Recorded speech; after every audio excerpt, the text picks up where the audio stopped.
안녕하세요. 살다 보면 어떠한 노력에도 불구하고 맞출 수 없는 사람이 있습니다. 그렇기 때문에 이혼이라는 제도가 있다고 생각해요. 하지만 오늘 제가 이야기할 사연의 주인공은 남편이 아닙니다. 오히려 남편은 그런 저를 잘 다독여주고 보듬어주는 아주 좋은 사람이거든요. 가끔씩 어떻게 그런 나쁜 사람이 이런 좋은 사람을 키웠나 하는 의아한 마음까지 들 정도예요. 저와 잘 맞지 않는 사람은 바로 시모거든요. 시댁은 아들이 셋이나 되는 아들 부잣집이에요. 남편은 그 중에 막내였고 위로 두 아주버님들은 여태 결혼을 하지 못하고 계셨어요. 그래서 그런지 시아버지는 첫 며느리인 저를 아주 특별하게 생각해 주셨어요. 결혼식 날에도 시아버지의 그런 마음을 그대로 느낄 수 있었거든요. 며느라가, 너는 참 특별한 며느리다. 우리 막내가 너처럼 야무지고 착한 사람을 데려와서 너무 감사하고 고마운 일이야. 가족이라는 건 만들어가는 거다. 네가 외부에서 온 사람이라 하더라도 가족이 되려는 노력만 있다면 진짜 가족이 되는 거야. 나는 내 식구를 각별히 여길 수밖에 없어. 내 부모님들은 모두 타계하셨고 그 많던 형과 여동생도 뭐가 그리 급한지 벌써 다들 죽고 없지. 그러니까 너는 오래오래 우리 아들 곁에 있어다오. 가족을 모두 일찍 잃으신 참 딱한 분이셨습니다. 그래서 가정을 매우 소중히 생각하셨어요.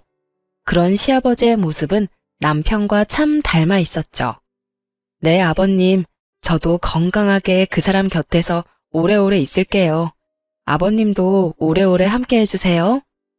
그렇게 대화를 나누며 화기애애한 모습을 보인 것과 달리 시모와의 관계는 처음부터 그리 좋지 않았습니다.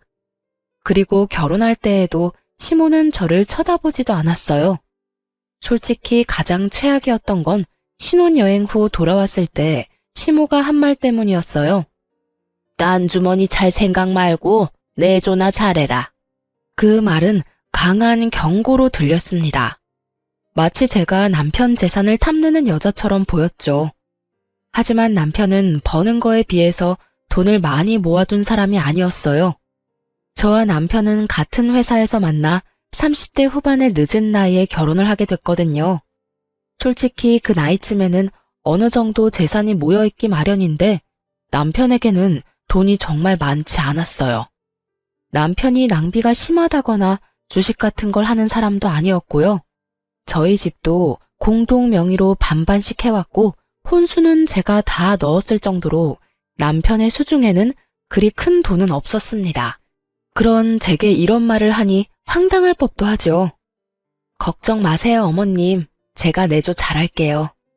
그렇게 말하고 나왔지만 기분이 나쁜 건 어쩔 수 없었습니다. 그렇지만 그 시모만 빼면 남편과의 결혼 생활은 즐겁고 좋았어요. 저는 친정의 가족이 남동생 한 명뿐이라 가정을 이룬다는 것에 큰 의미를 가지고 있었거든요. 그래서 시모가 제게 나쁘게 굴더라도 남편만 보자는 생각으로 결혼을 하게 된 거였죠. 남편과의 행복한 결혼 생활 2년 만에 저희는 임신을 하게 됐습니다. 첫 아이는 첫 손주이기도 해서 남편과 시아버지의 기대는 나날이 높아져 갔습니다. 그리고 걱정도 커져만 갔죠. 불면 날아갈까, 떼어놓으면 깨질까. 정말 두 사람의 걱정을 한 몸에 받고 있으니 부담스럽기도 했지만 너무 기뻤어요. 나와 아이를 이렇게 사랑해주는구나 하고. 그런데 시모는 달랐습니다. 명백히 제게 이상한 아기를 가지고 있다는 건 임신 중에 맞이했던 제사에서 확실히 느끼게 됐어요. 그날은 임신 이후 처음으로 맞이하는 제사였어요. 그 전에 2번 정도 제사를 지내본 적 있었는데 혼자서 하기엔 양이 많았지만 시모와 둘이서 일하면 그렇게 힘들지는 않았어요. 이번에도 시모와 둘이서 하면 되겠지 하는 생각으로 왔는데 웬걸? 시모가 저에게만 모두 시키는 거예요. 요리도 기존에는 밑준비를 해주셨지만 이번에는 밑준비조차 안 되어 있었어요. 결국 시모는 저를 감독하기만 하고 저 혼자 모든 일을 해야만 했습니다. 남편이나 시아버지가 보이는 상황이었다면 도움이라도 요청할 수 있었는데 시댁 집 구조가 부엌이 거실에서 안 보이는 곳에 있어서 얼굴도 한번 볼 수 없었어요. 저는 슬슬 걱정이 되기 시작했습니다. 임신 20주의 산부인과에서 자궁 경부 길이를 측정했는데 2.7cm로 아슬아슬하게 위험하다는 진단을 의사로부터 받았거든요. 몸은 점점 무거워지고 저는 너무 무서워지기 시작했습니다. 그래도 제사가 끝날 때까지는 기다렸어요. 시모는 결국 설거지까지 모두 저한테 맡겼어요. 웃긴 건 남편이 부엌에 들어오려고 할 때마다 시모가 막아서며 잘하고 있으니 걱정 말라고 돌려보낸 거였어요. 하소연할 곳까지 막아버리니 입이 턱 막히더군요. 결국 저 혼자 설거지를 다 하고 시모에게 말했습니다. 어머님, 몸이 좀 안 좋아서 그러는데 설거지 끝냈으니까 잠시 방에서 쉬어도 될까요? 혹시라도 기분 나빠할까봐 공손하게 말했는데 돌아온 건 냉랭한 말뿐이었습니다. 네가 뭘 했다고 쉬어? 넌 어떻게 며느리가 돼서 시어머니보다 먼저 쉴 생각을 해? 너 임신했다고 대우받을 생각하지 마. 오늘 혼자 일했다고 나한테 뭐라고 하고 싶은 것 같은데 오늘부터 계속 너 혼자 일할 거야. 네, 그래도 오늘 일은 다 끝났으니까 쉬어도 되는 건 맞죠? 저도 말이 곱게 나오지는 않았습니다. 앞으로 혼자 하라는 그 이야기에도 한마디 하려고 했지만 몸이 힘드니 그냥 쉬고 싶은 마음뿐이었거든요. 일이 어디가 다 끝났니? 오늘 네가 해야 할 일 하나 더 있어.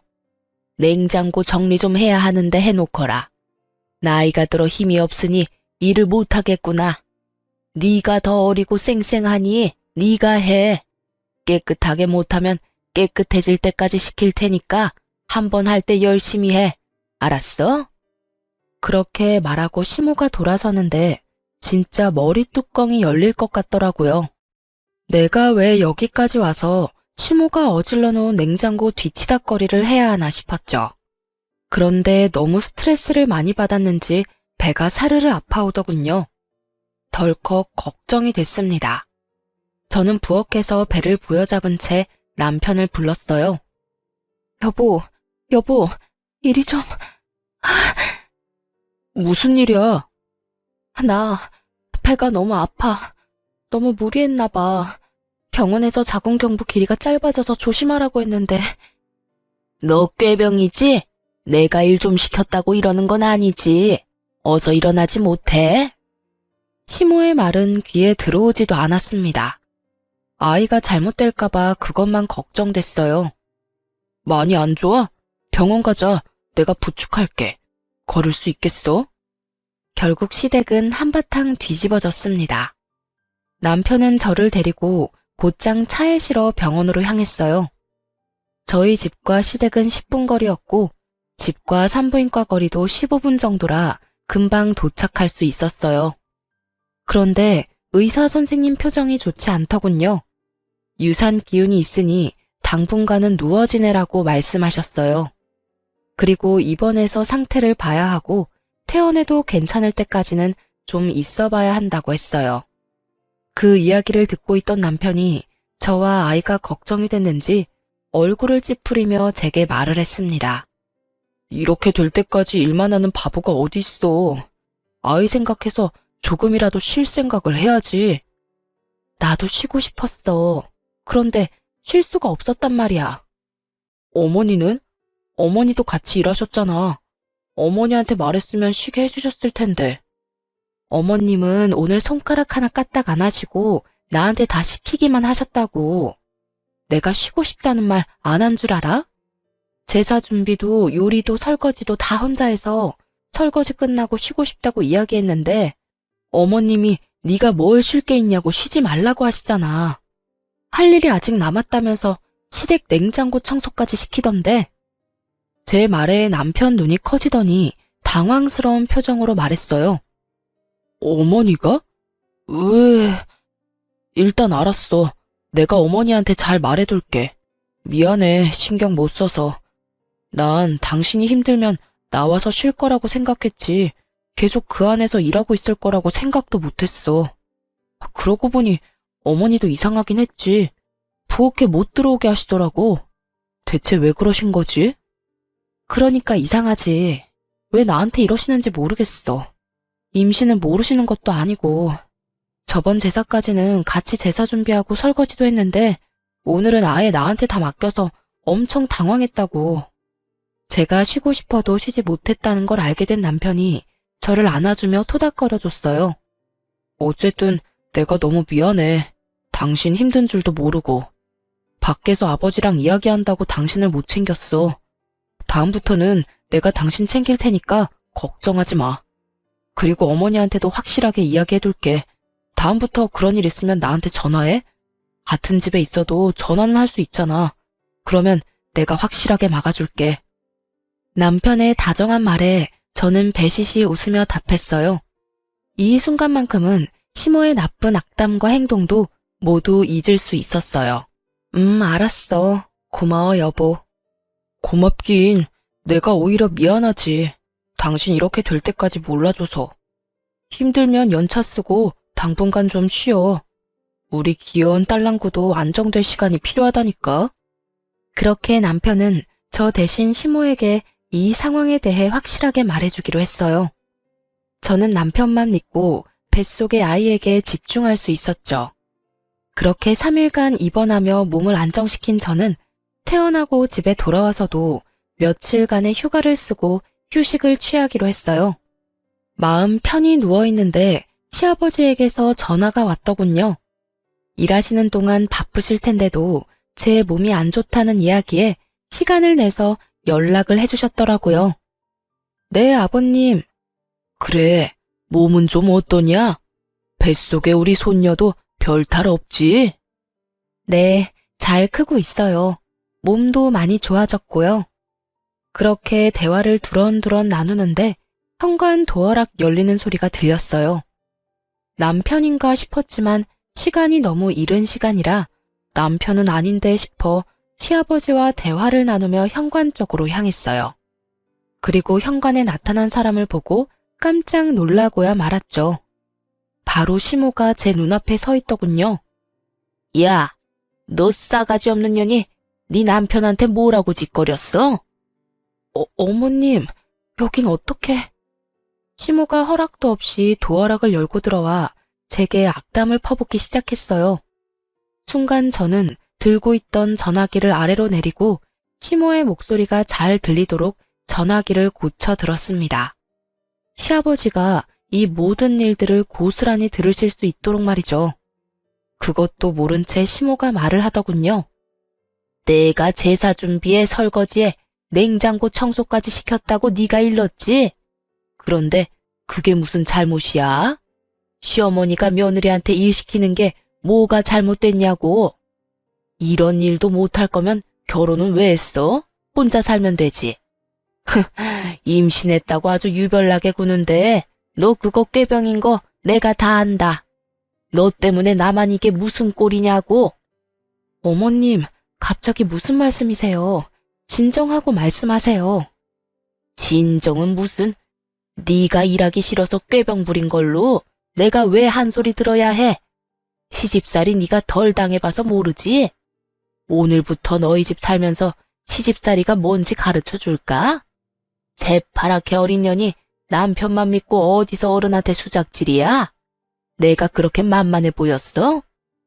어머님, 꾀병이 아니라 병원에서 이미 진단이 난 사항이에요. 잘못하면 조산될 수도 있다고요. 지금 이렇게 서서 어머님한테 추궁받고 있는 이 상황도 저한테는 그렇게 좋은 상황이 아니에요. 다시 스트레스 받으면 또 병원에 가야 할 수도 있다고요. 오호라, 이번에도 네 서방한테 내 잘못이라고 일러바치려고? 오늘 내가 네 버르장머리를 고쳐놔야지 가만히 놔둬서 될 일이 아니었어. 애저녁에 정신교육을 똑바로 시켰어야 했는데. 시모가 제게 다가오려는데 시모의 전화가 울렸습니다. 흠칫하던 시모가 전화기를 보더니 저를 한 번 더 보더군요. 그리고는 스피커폰으로 전화를 받았습니다. 네, 여보. 당신 지금 뭐 하는 짓이야? 네? 그게 무슨 말이에요? 뭘 하다니요? 지금 임신한 며느리한테 못된 시어머니 노릇하려고 그 집에 가서 그딴 말 하고 있는 거야? 당신이 생각이 있는 사람이야, 없는 사람이야? 이제 막 애가 잘못될 뻔한 며느리한테 찾아가서 뭐? 어떻게 알았어요?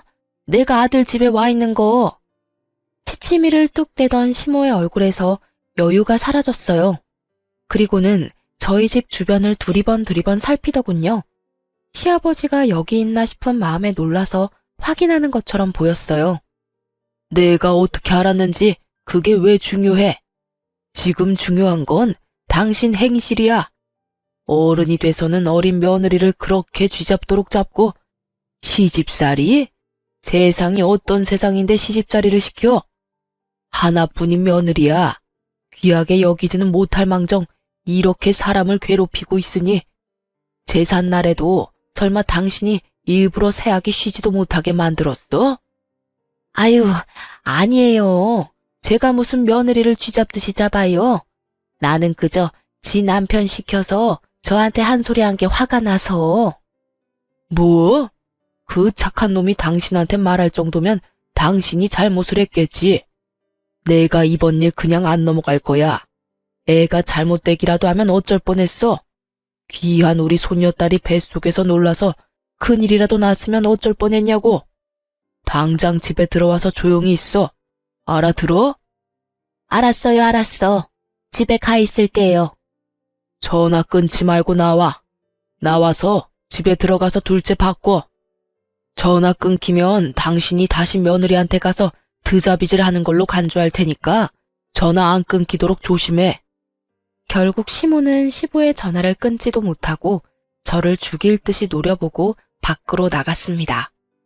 저는 그제야 안도의 숨을 휴 하고 내쉬었어요. 순간적으로 생각난 방법이었는데 너무 다행스럽게도 시부가 전화를 해주시는 바람에 시모를 물러나게 할 수 있었죠.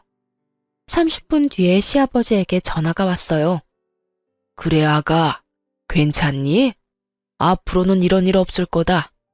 혹시 여태까지 이런 일 당한 적 많았어? 저를 싫어하신다고 느끼긴 했지만 이 정도로 화나신 건 처음이에요. 고맙습니다, 아버님. 고맙긴. 다음에도 이런 일 있으면 곧장 나한테 연락하거라. 여편 내가 이상해졌어. 여태 그런 적이 없던 사람인데 이상하네. 시아버지도 이상하게 생각할 만큼 시모의 행동은 비상식적인 것이었어요. 그래도 사건은 일단락됐고 시모는 더 이상 저희 집에 오지 않았어요. 그 뒤에 시아버지에게 한 소리 크게 들었나 봐요. 그렇게 저는 37주 차에 여자아이를 낳았어요. 딸 귀한 집 딸이라 시아버지와 남편은 얼굴에 웃음꽃이 가득 피었죠. 잘했다. 예쁜 손녀 보니 기분이 좋구나. 집에 애가 있으면 분위기가 또 다르지. 자, 이거 받거라. 선물이다. 시아버지가 주신 것은 금팔찌였습니다. 첫 손주 출산이라고 시아버지께서 준비하신 거였어요. 아버님, 감사해요. 잘 보관할게요. 아이 낳는 것보다 키우는 게 더 어려울 게다. 그래도 힘내라. 애기 크는 모습 보면 힘든 게 싹 사라지거든. 아이고, 얼굴이 어찌 이리 예쁜지. 요 녀석 시집갈 때까지 살아있으면 이 하랩이 눈에 눈물 나겠구만. 온몸으로 딸아이를 좋아하는 시아버지와는 달리 그 일 이후로 저와는 완전히 서먹해진 시모는 차가운 바람이 싱싱 불고 있는 상황이었어요. 아무리 딸 그래도 아들이 있어야죠. 아들 하나 못 낳았는데 무슨 금팔찌를 줘요? 그런 건 아들 낳고 줘도 되는데. 넌 좋겠구나. 딸 낳고도 좋아해주는 시아버지 둬서. 날카로운 말에 저는 말을 아꼈습니다. 이 좋은 날 제가 무슨 말을 해도 민감하게 반응할 것 같았거든요. 때로는 들이받는 것보다 피하는 게 나을 때도 있으니까요. 그렇게 저는 육아휴직을 쓰고 아이를 키우게 됐어요. 아이를 키우는 것은 행복한 일이었지만 출산 8개월 차가 됐을 때 걸려온 남동생의 전화 때문에 복직을 고민하게 됐어요. 바로 동생의 결혼 소식이었습니다. 얼마 전까지만 해도 1년은 더 있어야 할 수 있다던 결혼식이 갑자기 6개월 뒤로 잡혀버린 거였어요. 남동생 말로는 여자 쪽 집에서 날 받으러 갔는데 날짜가 그렇게 앞당겨져 나온 모양이라고 하더군요. 동생의 결혼식과 제 복귀는 밀접한 관계가 있을 수밖에 없었어요. 저와 남동생은 대학 시절 부모님이 돌아가셨는데 두 분의 유산을 남동생과 둘이서 나눠 가졌어요. 그런데 제가 먼저 결혼을 하게 됐고 신혼집을 찾아야 했는데 돈 때문에 쉽지 않았거든요. 그때 동생이 저를 도와줬어요. 부모님도 없이 시집 가는데 돈이라도 두둑이 가져가야지. 가족이라고는 나뿐인데 내가 누나를 안 챙겨주면 어떡해? 내 몫으로 받은 유산 딱 절반을 누나한테 줄게. 나는 아직 어리니까 살면서 돈 더 벌면 되고 힘들 때는 누나가 도와주면 되잖아. 그치? 안 받겠다는 걸 동생이 억지로 쥐어준 돈이 있었어요. 그때 제가 울면서 그랬죠. 고마워. 너 결혼할 때는 꼭 내가 도와줄게. 그리고 네가 준 것만큼 꼭 나중에 돌려줄게. 집 살 때 그렇게 다짐을 했었어요. 남동생 덕에 괜찮은 집을 사서 들어갈 수 있었으니까요. 처음에는 금액에 맞게 전세로 들어가려고 생각도 했는데 당시에 깡통 전세나 전세 사기 뉴스가 많아서 고민하다가 집을 사서 들어갔거든요. 그리고 남동생의 행동을 알게 된 남편도 너무 고마워했었죠. 그래서 육아휴직을 계속하고 있을 수 없게 됐죠. 조금이라도 더 모아야 동생에게 더 줄 수 있으니까요. 물론 저 혼자만 그렇게 생각한 건 아니었고 이것도 남편과 상의를 다 한 상태였어요. 처남이 진짜 우리한테 큰 도움을 줬잖아. 그러니까 우리도 어떤 형태로든 도움을 줘야 하는 게 맞아.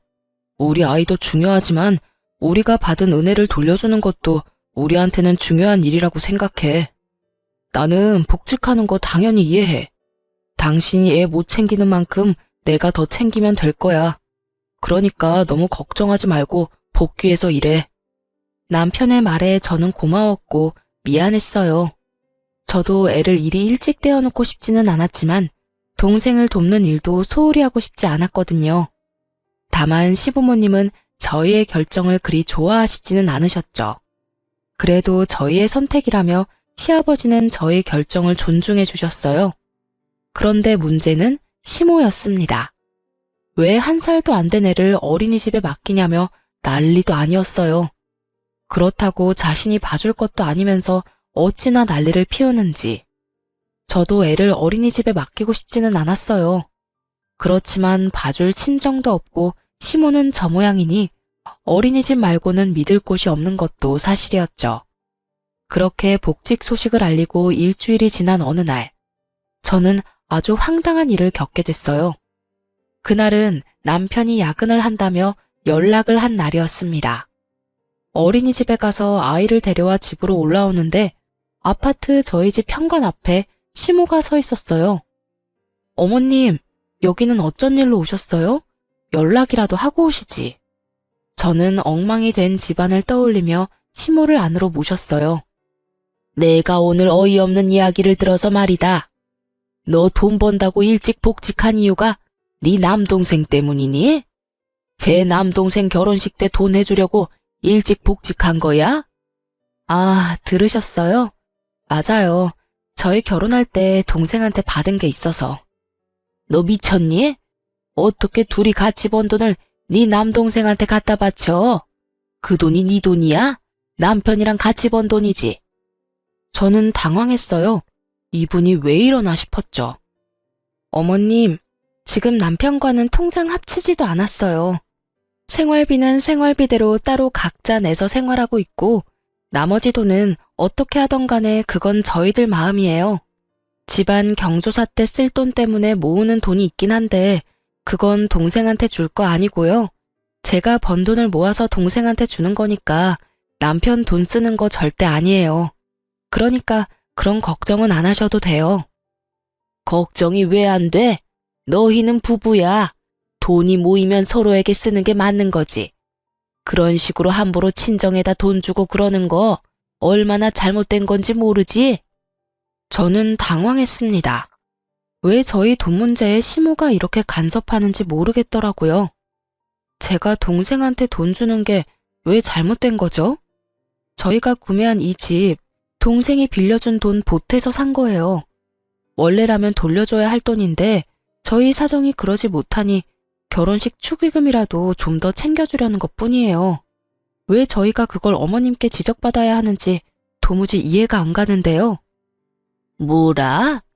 내가 어제 네 남편한테 전화했었다. 우리 둘째가 이래저래 신경 쓰인다고 독립하고 싶다며 돈을 달라고 하더구나. 그래서 네 남편한테 전화했더니 돈이 없다고 하지 않니? 돈이 없을 리가 없는데 왜 돈이 없냐고 물었더니 이런 어이없는 말을 들었던 거야. 처남 결혼식이라서 돈 줘야 된다고. 자기 형 곤란한 건 돕지 못한다는 게 도대체 무슨 말이니? 너는 출가 외인이 돈 받았으면 그걸로 끝내야지. 왜 내 자식 돈까지 앞에서 그 빚을 갚으려는 건데? 네가 문제야, 네가. 처음에 결혼할 때부터 마음에 안 들더니 가면 갈수록 더 마음에 안 드는 행동만 해. 너 때문에 네 아주버님 전세자금 마련 못하면 네가 책임질 거니? 말도 안 되는 시모의 어거지에 저는 골이 띵했습니다. 설마 남편한테 아주버님 전세금을 달라고 하셨어요? 어머님이야말로 너무하신 거 아니에요? 아주버님은 저번에도 사업자금 한다고 남편한테 돈 빌려갔잖아요. 제가 소리를 지르는데 남편이 집에 돌아왔더군요. 야근을 한다더니 무슨 이유에서인지 일찍 마쳤더라고요. 남편이 돌아오자마자 저와 실랑이를 하는 시모를 보고 깜짝 놀라 들어왔습니다. 어머니, 여기서 뭐 하세요? 너 잘 왔다. 너도 그러는 거 아니다. 네 형은 못 본 채하고 처남한테만 돈을 빌려준다는 게 말이 되니? 제 가족 놔두고 남의 가족을 챙겨? 시모의 말에 남편이 눈살을 찌푸리며 시모에게 말했습니다. 어머니, 그거라면 이미 말씀 다 드렸잖아요. 앞으로는 이제 더 이상 돈 못 드려요. 저 결혼 전부터 어머니가 말씀하시는 대로 형들 위해서 돈 많이 드렸잖아요. 이제 가정도 있고 키워야 할 애도 있는데 매번 이렇게 형들 때문에 돈 달라고 하시면 어떡하시냐고요. 여전히 어머니가 원하는 용돈 100만 원씩 드리느라 집에는 돈도 제대로 못 주는데 이 상황에서 형 전세금을 해주라니요. 앞으로도 그럴 일 없을 거예요. 그리고 앞으로 드리는 용돈도 줄여서 아버지 편으로 드릴게요. 네 둘째 형이 불쌍하지도 않니? 이번만 도와주면 알아서 잘한다잖아. 그런데 왜 그거 하나 못 도와줘? 네가 그러고도 사람이야? 이미 그렇게 도와준 거 다 포함하면 1억이 넘는 금액을 드렸어요. 일 시작하면서부터 첫째, 둘째 형 뒷바라지 하느라 결혼할 때도 집도 못 해가고 와이프랑 반반으로 해야 했고 혼수도 와이프한테 다 맡겼다고요. 그리고 처남이 먼저 저희 결혼을 도와준 거니까 이번엔 저희가 돈 보태는 게 맞아요. 어머니는 뭐가 그렇게 안 입고 우세요? 당연하지. 네가 번 돈은 다 우리한테 써야 되는 돈이야. 왜 그걸 남의 집에 주는 건데? 처남도 제 가족이에요. 더 이상 이야기해봐야 제 입만 아프니 돌아가세요. 왜 돌려보내는데? 빨리 약속해. 돈 주겠다고 약속하라고. 계속 이러시면 아버지 부를 거예요. 남편이 시아버지를 입에 올리자마자 시모의 표정은 누그러졌습니다. 그리고는 남편에게 화를 낸 채 떠나더군요. 남편이 한숨만 쉬며 거실 소파에 몸을 파묻더라고요. 미안해. 당신 피곤한데 아까 전에 어머니랑 전화통화하다가 당신한테 찾아갔을 것 같아서 바로 퇴근하고 왔는데 정말로 찾아와서 저럴 줄이야. 짙게 피로가 묻은 남편 목소리에 더 물어보고 싶어도 미안해서 못 물어보겠더라고요. 여보, 우리 당분간 어머님 안 봤으면 좋겠어. 보실 때마다 저런 말하면 어떡해? 그래, 그러자. 당분간 거리를 갖는 것도 나쁘지는 않겠어. 결국 시모 때문에 저희는 시댁의 발길을 끊게 됐어요. 아이 때문에 못해도 2주에 한 번은 갔던 시댁이었습니다. 그리고 그렇게 발길을 끊으니 결국 시아버지는 애가 다른 모양이었어요. 예쁜 손녀딸도 함께 발길을 끊게 됐으니까요. 그래도 시아버지에게는 전화 연락은 거의 이틀에 한 번씩 드리고 있었어요. 그런데 얼굴을 안 보여주니 시아버지도 연락을 해온 거죠. 며느라가 요즘에 많이 바쁘냐? 우리 손녀딸도 보고 싶은데 오늘 시간 괜찮으면 오거라. 결국 시댁과 거리를 둔 지 한 달 만에 시댁을 찾았습니다. 그런데 입구에 들어가기도 전부터 시모가 저희를 보더니 소리를 치더군요. 너희가 왜 여기를 와? 당장 나가! 어머니, 아버지께서 부르셔서 왔어요. 도대체 왜 이러시는데요?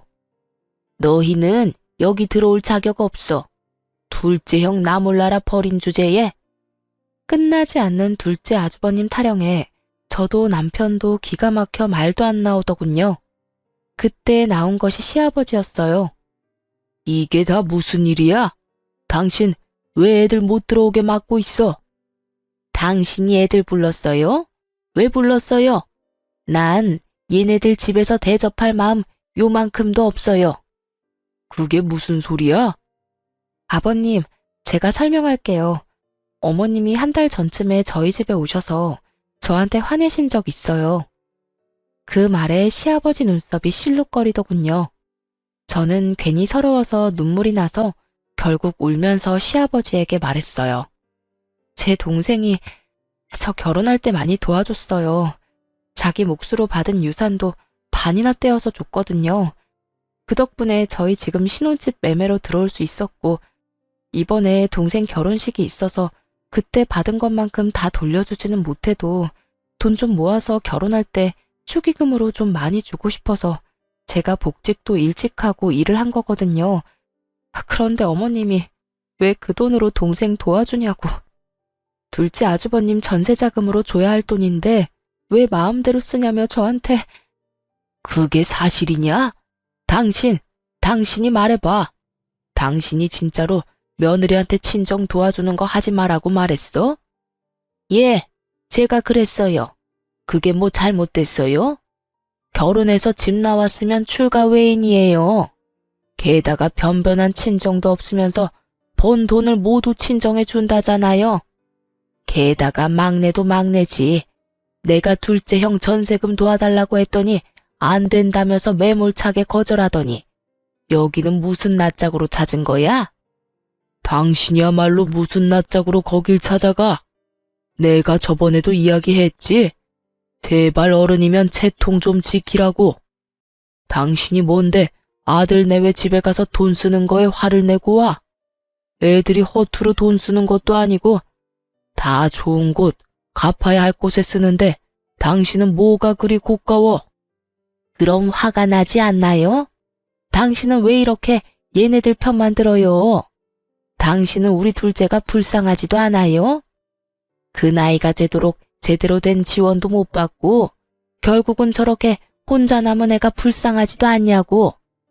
그런 형 도와달라는데 끝까지 안 된다고 우기는 저놈이 우리 가족이 맞기는 하냐고요. 저리 싫으면 중이 떠나는 법이랬어요. 안 오니 속이나 편하던데 왜 와서 사람 속을 뒤집어? 어머니, 꼭 그렇게 말씀하셔야 되겠어요? 여태껏 둘째 형 사업 자금이라며 빌려달라고 한 돈이 얼마인지 아시기는 하냐고요. 저요, 그 돈 받을 생각도 안 하고 빌려줬어요. 그래도 내 가족이고 어머니 부탁이었으니까. 그런데 지금 제 꼴을 좀 보세요. 둘째 형 되지도 않는 사업에 돈 붓다가 지금은 어머니한테 매달 100만 원씩 드리고 있잖아요. 어머니야말로 저를 가족이라고 생각하시는 게 맞아요? 절 편할 때 꺼내 쓰는 돈통이라고 생각하는 건 아니냐고요. 매번 형님들 때문에 주머니 털리는 제 기분은 생각도 안 해보셨죠? 뭐? 이건 또 무슨 말이야? 왜 당신이 아들한테 돈을 100만 원씩 받아? 여보, 그게... 아니, 둘째가 그때 사업한다고 설쳤을 때 돈 좀 빌려달라고 해서 대출 받아서 좀 빌려줬어요. 애가 잘 되면 갚겠다고 했는데 잘 안 되는 바람에 빚이 고스란히 남아서 막내한테 돈 좀 달라고 했죠. 솔직히 여태 이만큼 키워줬으면 그 정도는 해줘야 하는 거 아니에요? 뭐야?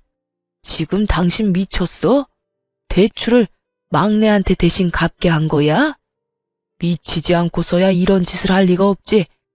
설마 당신 친자식이 아니라고 이런 짓을 한 거야? 내가 뭐라고 그랬어? 나랑 가장 가까웠던 동생의 아들이라고 친자식처럼 잘 대해줘라 했더니 설마 뒤에서 그런 짓을 했다고? 남의 자식한테 내 자식 뒤치다꺼리 맡기는 게 도대체 무슨 짓이냐고? 말해봐라 막내야. 왜 네가 번 돈을 다 줬어? 그런 일 있으면 나한테 말했어야지. 그래도 키워주셨잖아요. 어떻게 모른 채 해요?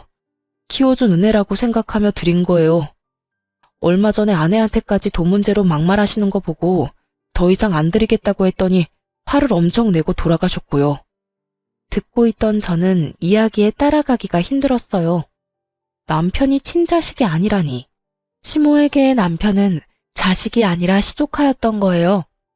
그러고 보니 유독 시모가 저에게 못되게 굴고 남편에게 돈을 뜯어낸 게 다시 보이기 시작했어요.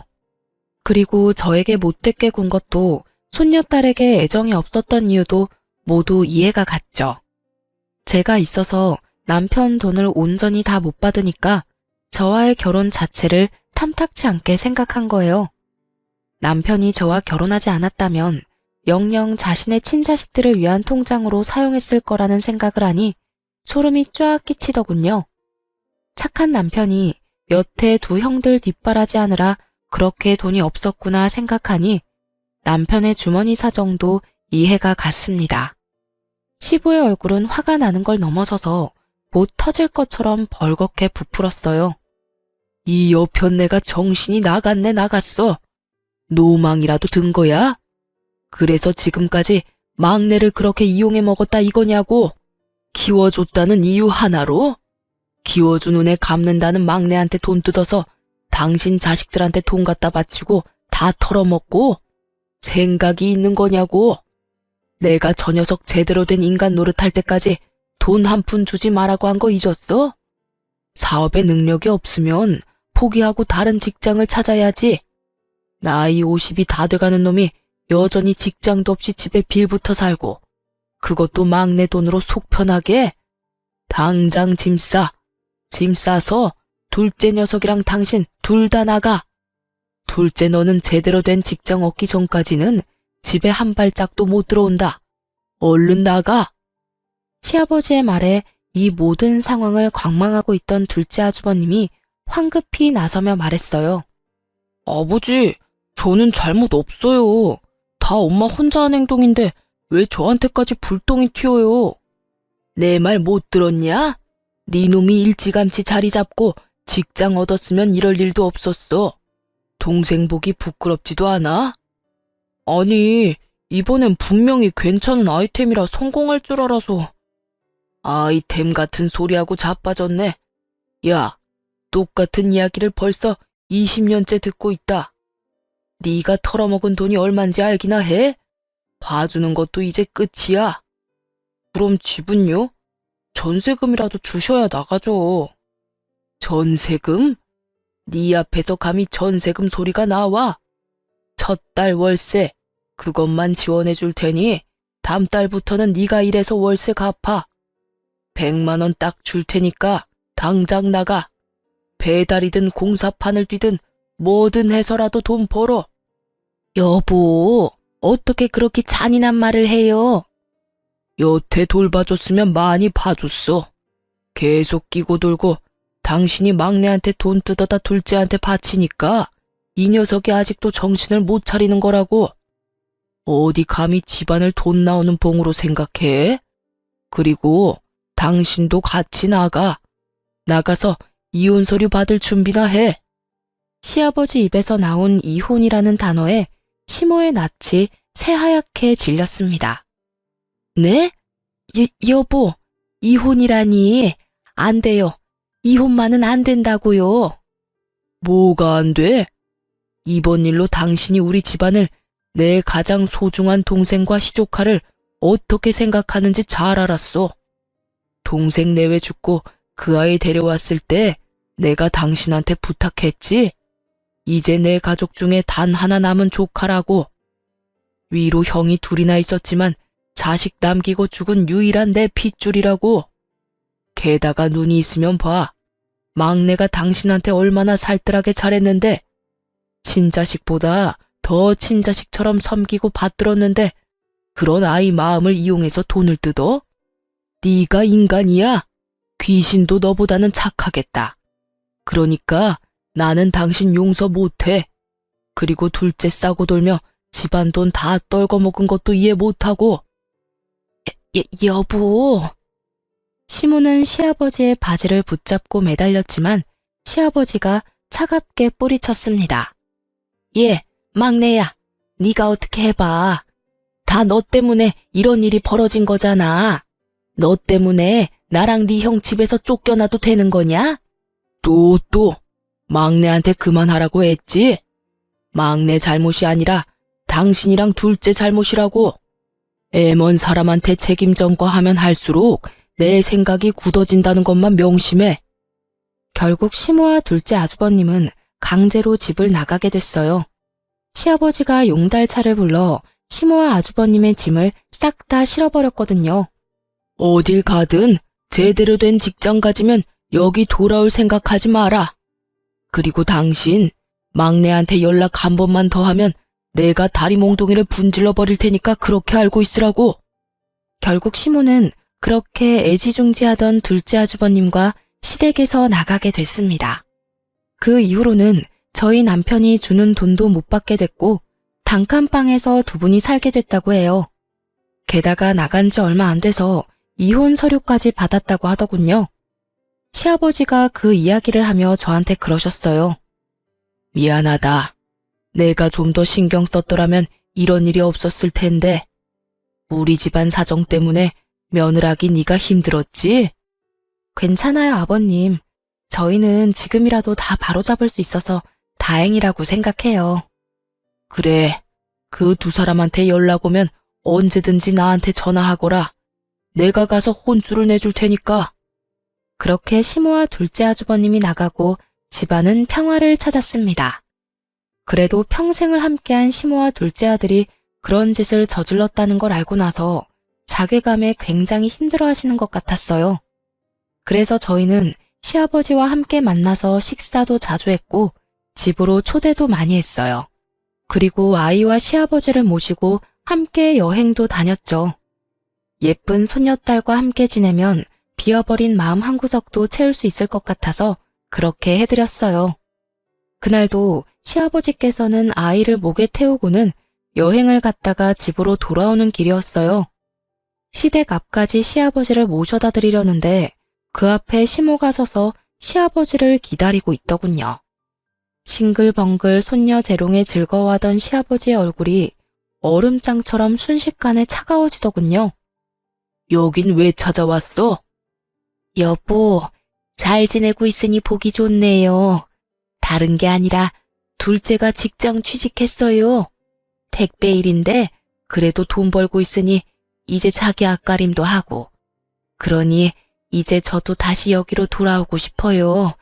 제 평생 이룬 것들이 다 여기 있는데 아들놈은 제 돈 벌기 시작하니 저한테 돈 한 푼도 안 주고 나가라고만 하고. 돈을 벌기 시작한 둘째 아주버님이 자기가 번 돈을 쓰는 시모가 눈에 거슬린 모양이었어요. 그래서 나가라고 한 모양이더군요. 갈 곳 없는 시모가 여기로 오는 건 어쩔 수 없는 순서였고요. 참 웃기지도 않았어요. 극진히 대접해주고 받들어주는 시조카는 그렇게 구박하더니 그렇게 끼고 돌며 감싸던 자기 친자식에게는 도리어 구박을 받다니 세상 참 모를 일이에요. 차라리 우리 남편에게 조금만 더 잘해줬다면 말년에 이 고생은 안 하셨을지도 모르는데 다 자기가 뿌린 씨앗인 거죠. 몇 개월밖에 지나지 않았는데 심하게 마음고생을 했는지 살도 다 빠지고 순식간에 늙어버린 모습에 저도 순간 깜짝 놀랄 정도였어요. 우리 이미 이혼했어. 잊었어? 나는 당신이랑 다시 합칠 생각 추호도 없어. 여보, 다시 한 번만 생각해줘요. 나도 반성 많이 했어요. 두 번 다시 막내한테 그러지 않을게요. 저 지금 대출금 밀려서 큰일 나게 생겼다고요. 여태껏 막내한테 열심히 갚게 만들었으니 이제는 둘째한테 갚게 하면 되겠네. 둘째도 나 버렸다니까요. 왜 저를 이해를 못 해줘요? 막내도 그랬잖아요. 키워준 은혜라 생각하고 돈 갚아줬다고. 그게 자랑이야? 그래서 내가 당신 안 받아주는 거야. 동생 죽고 막내가 우리 집에 올 때 동생 유산으로 2억 받은 거 새카맣게 잊었어? 그 돈 덕분에 우리 집 망할 뻔했을 때 그걸로 겨우겨우 살아난 거 잊었냐고. 그래서 내가 말했지. 우리 집 복덩이니까 잘 키워달라고. 당신은 내 동생 목숨값으로 잘 먹고 잘 살아놓고 은혜를 원수로 갚은 거야. 어떻게 막내한테 또 돈을 뜯어? 동생 유산 덕분에 당신이 여태 이렇게 누리면서 살았다고. 그런데 그치만 그건 당연히 줘야 하는 거잖아요. 남의 집에 애를 맡기면서 그 정도 돈도 안 주면 그러면 그 돈 받고 애들이나 잘 돌보면 될 일이지. 다 큰 막내한테 돈은 왜 뜯었어? 게다가 며느리한테까지 가서 그 주태를 보여? 끝까지 반성 안 하고 뻔뻔했던 시모는 본전도 못 찾고 그 자리에서 떠났습니다. 시아버지가 시댁에 들어가서 저희에게 자세한 이야기를 해주시면서 통장 하나를 주시더군요. 그 안에는 2억이라는 큰 돈이 찍혀 있었어요. 알고 보니 남편 아버지, 그러니까 시아버지의 남동생이 돌아가시면서 유산으로 2억을 남겼다고 해요. 그걸로 급한 불 끄느라 그만큼 돈 벌 때까지 이렇게 오래 걸렸다고 하시면서 말이죠. 남편은 2억 중에 1억만 받기로 했는데 나머지 1억은 키워준 은혜로 돌려드리겠다고 했어요. 그러자 시아버지께서는 웃으며 저에게 나머지 1억을 주겠다고 하셨어요. 가족 때문에 마음고생한 너한테 이 돈을 주마. 결혼식 때 동생한테 빌린 돈도 갚고 남은 걸로는 너 원하는 데 쓰거라. 그 돈은 온전히 너희 거다. 사실은 너희 시모가 가져간 돈도 다 돌려주면 좋으련만 그것까지는 내가 어떻게 해볼 도리가 없어. 그 사람도 어쩌자고 그런 짓을 했는지. 그렇게 저와 남편은 시아버지에게 생각지도 못한 돈을 받게 됐어요. 그 돈으로 남동생 결혼식에 도움을 줄 수 있었고요. 남편은 갑자기 생긴 돈에 놀라면서도 아이를 위해 잘 놔두겠다고 말했어요. 시모도 저희 남편에게 조금만 더 잘해줬으면 이렇게 늙어서 고생할 일은 없었을 거예요. 시댁은 안정을 찾았고 저와 남편의 생활도 안정을 찾았어요. 그리고 저는 둘째를 임신 중이죠. 시모가 저와 맞지 않다고 사연 처음에 말씀해 드렸는데 실제로는 많은 사람과 맞지 않았나 봅니다. 결국에는 이렇게 시댁에서 뚝 떨어내듯 도려내져 버렸으니 말이죠. 이래서 뿌린 대로 거둔다는 말이 있나 봅니다. 그렇게 자기 팔자 열심히 꼰 시모 보며 새로이 마음을 다잡게 됐네요. 평생 잊지 못할 교훈을 주셔서 그 교훈 가슴에 새기고 살고 있어요.